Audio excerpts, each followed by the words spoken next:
Sabiduría de pie, escuchemos el santo evangelio. Paz a todos. Y un espíritu.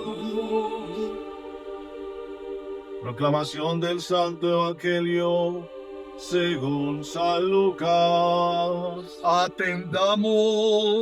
Gloria a ti, Señor, gloria a ti. Dijo el Señor esta parábola.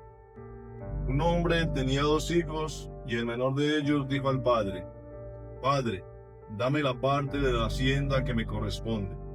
Y él le repartió la hacienda. Pocos días después, el hijo menor lo reunió todo y se marchó a un país lejano, donde malgastó su hacienda viviendo como un libertino. Cuando hubo gastado todo, sobrevino una hambre extrema en aquel país y comenzó a pasar necesidad.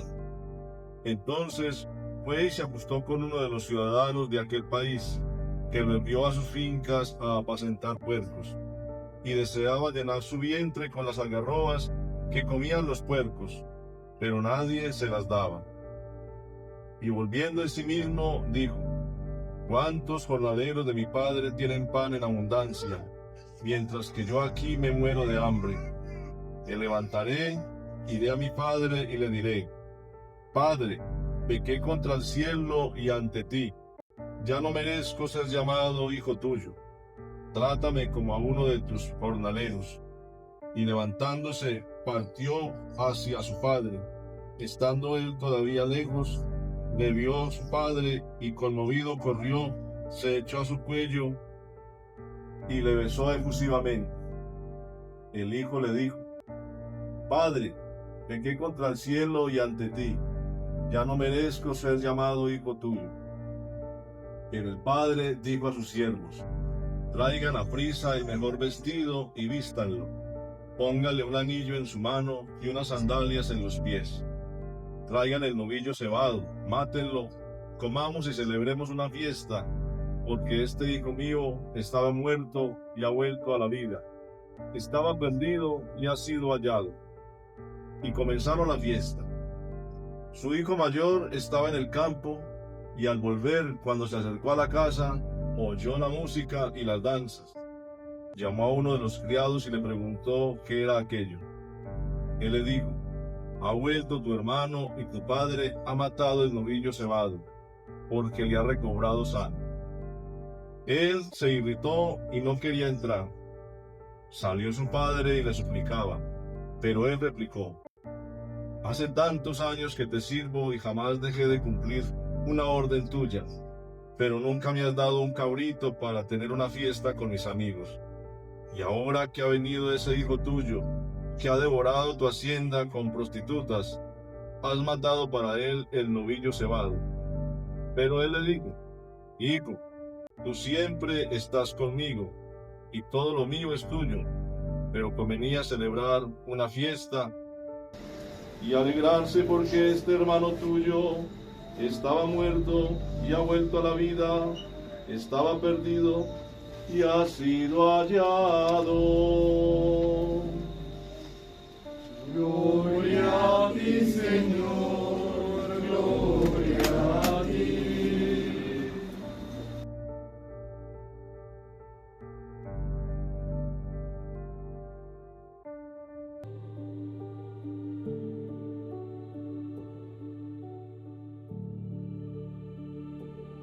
Antes de hacer la reflexión de este día, vamos a contextualizar qué estamos celebrando. En la Iglesia Latina se va a iniciar la Cuaresma en unos días. Para nosotros el tiempo de la Cuaresma no es un tiempo simplemente de preparación, es un tiempo de gracia y santificación. Y para poder vivir ese tiempo necesitamos unas condiciones. Vamos a ir de paseo a una tierra fría, hay que llevar saco. Vamos a vivir la Cuaresma. Entonces, durante 4 domingos que lo anteceden, la Iglesia hace una preparación en ese tiempo que llamamos tiempo de pre-Cuaresma. Ahora 8 días el tema fue el publicano y el fariseo, y el sentido era la humildad, se requiere la humildad para poder vivir ese tiempo santo de la Cuaresma.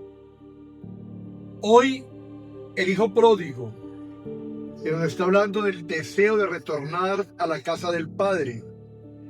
Si yo no tengo deseo de volver a Dios, de unirme íntimamente con Él, ni la Cuaresma ni ninguna otra condición va a funcionar. Dentro de 8 días tendremos la meditación sobre el juicio final. Y será el último día en que consumimos carne hasta la resurrección. Más de 50 días. Lo llamamos domingo de carnaval. Al terminar la liturgia hacemos un gran asado. Y comemos toda la carne. ¿Eso qué sentido tiene? Cuando no había neveras en la antigüedad y donde hay estaciones, que aquí llueve por la mañana, siempre está en invierno, al mediodía estamos en verano, es una chanza, donde hay estaciones, invierno son 3 meses donde no hay absolutamente nada, ni hay cultivo, ni hay plantaciones, ni hay nada, y si no hay comida guardada se muere literalmente de hambre. Entonces la gente guardaba la comida en las alacenas y no había problema porque el frío y la nieve lo conservaban, pero apenas empieza primavera y empieza a subir la temperatura, se empiezan a dañar las cosas guardadas. Entonces había un domingo que se gastaba todo lo que había de carne, porque si no se iba a podrir. Se llama el domingo de carnaval. Carnaval quiere decir fin de las carnes. Hoy en día se utilizan las palabras y no sabemos de dónde vienen. Entonces nosotros dentro de 8 días celebramos carnaval.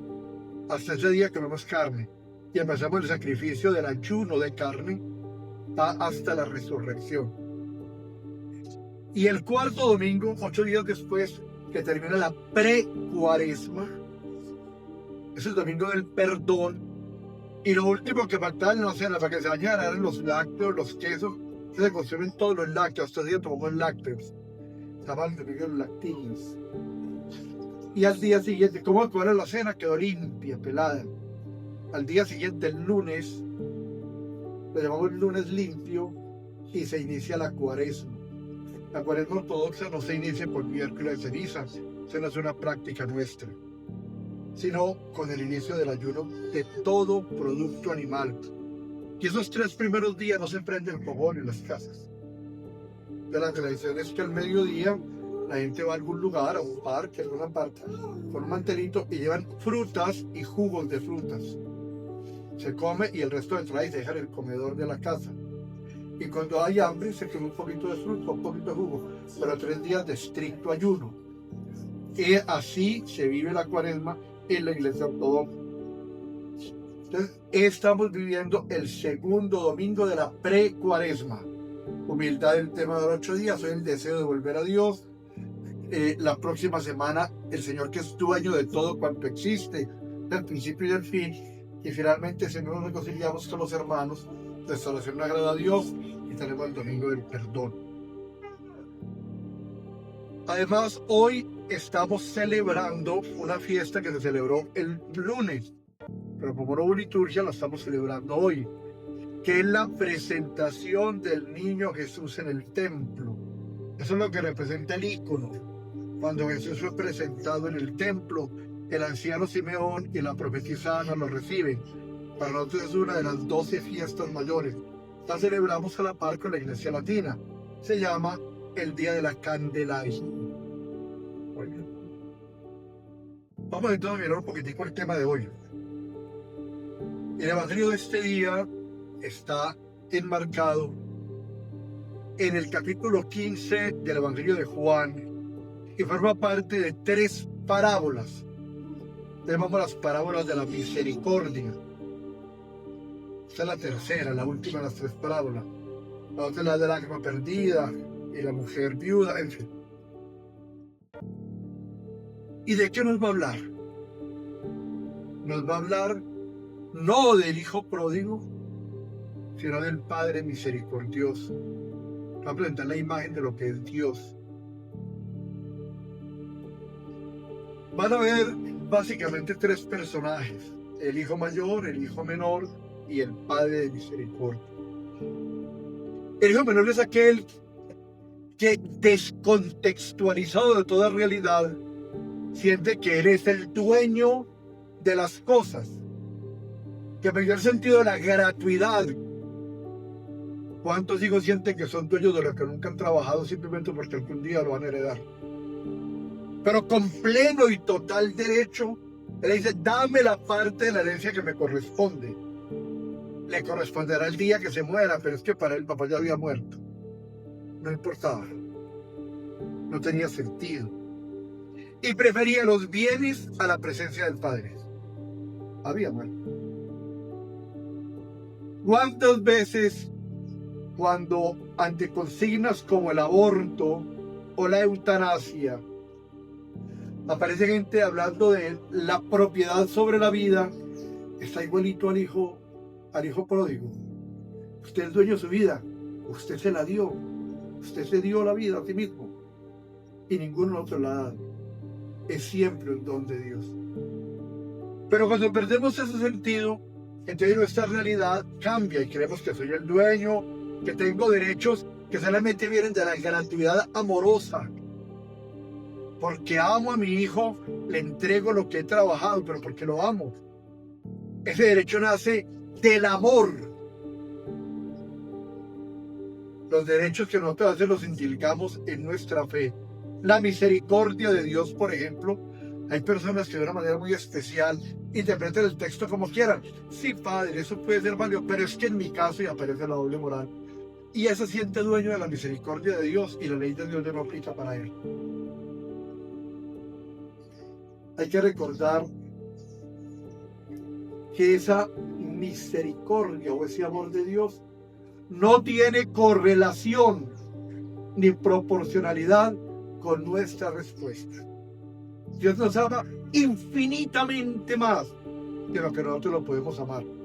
Y eso es común, por eso Dios se presenta como un padre. El papá nos ama y la mamá nos ama mucho más de lo que nosotros lo amamos. Eso lo entendemos cuando tenemos un hijo. Mucho más los aman nuestros padres que nosotros a ellos. Y ese Padre magnífico y celestial nos ama de tal manera que la mente humana no es capaz de comprenderlo. Cuando los grandes místicos de la iglesia han reflexionado sobre el amor de Dios por nosotros, sencillamente llegan a la perplejidad. Entonces no hay correlación entre el amor del Padre y el Hijo, y menos nuestro con Dios. En todo ese drama que este muchacho vive, desde su lógica y desde su sabiduría, si al muchacho que le hubiera cuestionado cuando se va a gastar la herencia, habría tomado todas las respuestas agresivas para decir, es que yo me mando, yo sé lo que debo hacer. ¿Qué adolescente no conoce la vida más que todos los demás? Solo cuando pasa la adolescencia nos damos cuenta de que no conocíamos nada. Este muchacho, en su plena y total sabiduría y arguyendo libertad que no es tal, sino que es libertinaje, se gastó todo lo que había costado años al papá. Y cuando todo se termina, tiene que llegar a trabajar en un trabajo que es humillante e indigno de la condición de un judío. Cuando leemos la ley en el Antiguo Testamento, en el libro Levítico, que a un judío le sirva a los cerdos, el cerdo ni siquiera puede ser consumido. No se puede, es un animal impuro para el judaísmo. Y este era sirviente de los cerdos. Y es el texto que deseaba llenarse el estómago con las algarrobas y comía el cerdo. Cuando la situación se pone absolutamente precaria, difícil, esa es la forma de contactarnos con la realidad. ¿Cuántas veces nosotros necesitamos de lo mismo? ¿Cuántas veces no somos conscientes de lo importante que es una persona hasta que la perdemos? ¿Cuántas veces no agradecemos lo que tenemos hasta que ya no está? ¿Cuántas veces nos hace falta tomar conciencia de lo que somos, de quienes nos rodean y de lo que tenemos? Y ahí empezó todo el proceso de salvación de este muchacho cuando dice que en silencio miró hacia adentro. Se detuvo y reflexionó. Eso nosotros lo llamamos en teología metanoia. Pero metanoia en esas traducciones a veces tristes que hacemos del griego, dicen que es simple y llanamente cambio, arrepentimiento, y no es eso. Metanoia es cambio de conciencia, nueva cosmovisión, una forma distinta de ver las cosas. El gravísimo problema nuestro es que cuando a veces hemos querido cambiar, seguimos viendo el mundo y la realidad con la misma óptica que lo hicimos antes, de la misma manera.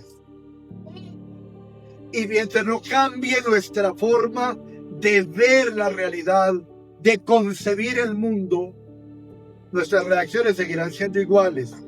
Einstein decía que es locura pensar que haciendo las mismas cosas se obtendrán resultados diferentes. Haciendo lo mismo obtendremos lo mismo.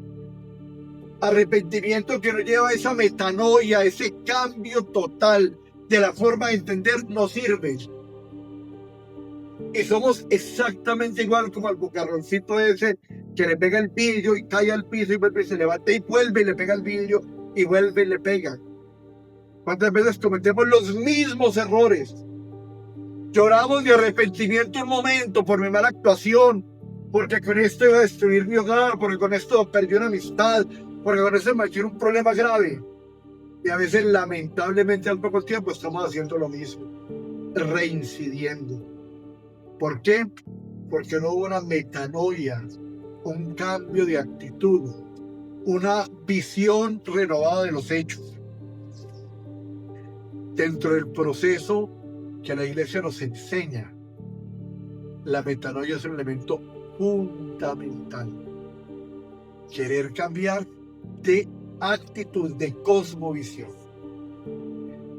Y esa metanoia entonces nos va a llevar a otro proceso que vamos a llamar, también en griego se le va a decir, que es el desprendimiento total de todas las cosas.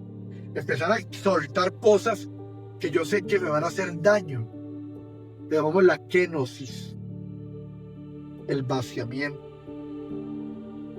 Y una reflexión muy bella de San Cirilo de Jerusalén dice que la gracia y la fuerza de Dios es como un agua bretaña, un agua de manantial exquisita, y a uno le llevan lo que llene. Si lleva una caneca se la llenan o un pocillo se lo llenan. Hay una sola condición: tiene que ir vacío. Si va lleno no se le puede echar nada.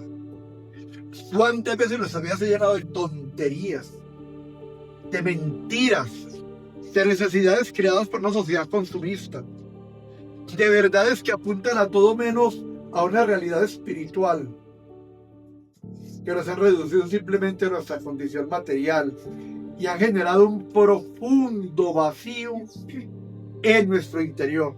Allí estaba ese muchacho. Ese país lejano no es geográfico. Ese país lejano es una interioridad vacía de Dios. Me causa mucha gracia que algún profesor de aquí de la universidad que yo conozco bien, con título doctoral y con todo el cuento, le parece que es muy mítico la fe cristiana. Sin embargo, lo vi esta semana que se compró un juego para hacer la carta astral. Entonces, ese vacío interior necesariamente el ser humano lo suple con verdades o con mentiras. Conversión es llenar nuestra interioridad con Cristo, que es el único que tiene palabras de vida eterna. No olvidar la gratuidad. Lo que tengo es gratuito, es fruto del amor. ¿Por qué la Virgen María nos ha ayudado en estos días? Porque quiso, porque me ama. Ella no tiene deudas conmigo. Porque el Señor Jesucristo nos ha bendecido en medio de nuestro dolor. Porque su amor así lo produjo. No es por mi mérito. En la liturgia repetimos incesantemente: Señor, ten piedad. Porque lo único que podemos arguir ante Dios es su misericordia. Y uno de nosotros puede decir: Señor, por mi santidad, por mi sabiduría, por mi grandeza, porque de todo eso carecemos. Es por la misericordia de Dios, ese don de la gratuidad. Cuando el Padre ve venir al Hijo, corre. Es el texto. Lo veía todos los días separado desde lejos de verlo llegar. Y cuando lo vio, corre, lo abraza, lo besa. Y el hijo presenta el argumento del arrepentimiento, el cual el padre corta para entregar los signos, el anillo, su señorío, el vestido nuevo. Se estaba reincorporando en su condición de hijo con todo lo que ello suponía. El perdón que Dios otorga no es a cuotas, es total, pleno, más allá que la culpa, porque de él viene primero el perdón que el castigo. Lo abraza y lo besa con un amor que excede cualquier descripción. Y es cuando nos damos cuenta que a veces lo menos concreto es lo más cierto. Ya era más concreto que esa pared. Se puede tocar, palpar, tenemos un martillo para moverla, para tumbarla. Y cuando comparo esa pared o una piedra o cualquier cosa con el amor que uno siente por alguien, por el amor que sentimos por otra persona, eso es insignificante. Entonces, lo más concreto, generalmente, para el ser pensante y espiritual, es lo menos real. Lamentablemente, en la sociedad que estamos, se invirtieron los valores y es más importante lo concreto que lo espiritual, lo interior, el amor. El último personaje que no podemos dejar pasar de largo es el hijo pródigo, el hermano mayor del hijo pródigo. Este vivía en la casa del padre. Nunca se fue, pero sin justicia, sin amor, sin conciencia. Por eso cuando su hermano regresa y el padre llora de dicha, él se pone bravo. Ese hijo tuyo, ya no es los hermanos, ese hijo tuyo que derrochó la hacienda. Qué triste que en la iglesia eso sea tan común. El que quiere cortar el camino de la conversión a otros. Con frases horribles. El diablo haciendo hostias. Yo le he contado, no va a venir, pero en la parroquia que yo estaba, empezó una mujercita ahí se convirtió y se confesó.